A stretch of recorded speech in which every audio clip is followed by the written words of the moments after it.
demain, on va savoir si ce rapport sera rendu public ou non. C'est-à-dire que si ce rapport n'est pas rendu public, il est tout simplement détruit.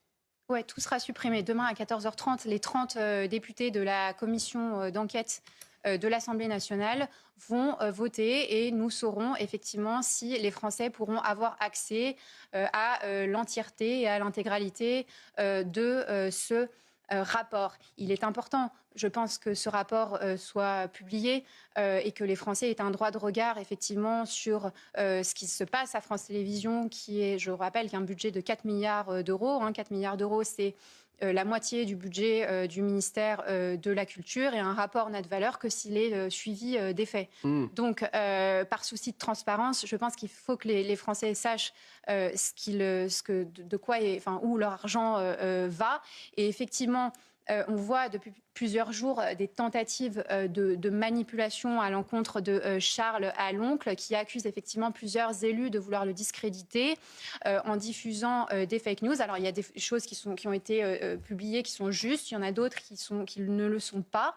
Et donc, effectivement, si demain les députés votent contre la publication de ce rapport, on ne saura jamais ce qui est vrai et ce qui n'est pas vrai. C'est ça, donc on entend très bien et on voit très bien cette manœuvre qui s'est mise en place depuis quelques heures, quelques jours. Et là encore, la question, à qui profitent ces fuites ?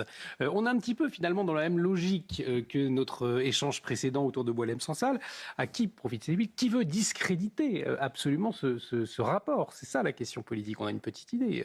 On imagine que ce sont des opposants politiques, probablement des députés macronistes. Je rappelle qu'il y a un précédent, qu'en 2011, il y a le rapport du député Nicolas Perruchot sur le financement des syndicats d'employeurs et de salariés qui avait déjà été interdit de publication. Là, Charles Aloncle est très clair. Son objectif n'est pas du tout de privatiser France Télévisions. Il veut sauver, je le cite, il veut sauver France Télévisions.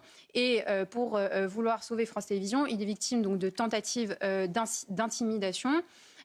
Or, je pense encore une fois qu'il faut absolument qu'on ait accès à ce rapport. Quand on voit les propos qui ont été tenus ces dernières semaines sur France Télévisions, pour n'en citer que quelques-uns, quand on entend Éric Ciotti se faire traiter de Benito sur France Info TV, quand on entend Jordan Bardella se faire comparer à Hitler sur France 5 et que personne ne le reprend, quand on entend que le RN est un danger pour la démocratie de la part de Patrick Cohen à quelques jours des élections municipales et que personne ne le reprend non plus, je pense qu'il y a un vrai, par souci de transparence, on doit avoir accès à ce rapport. Bon.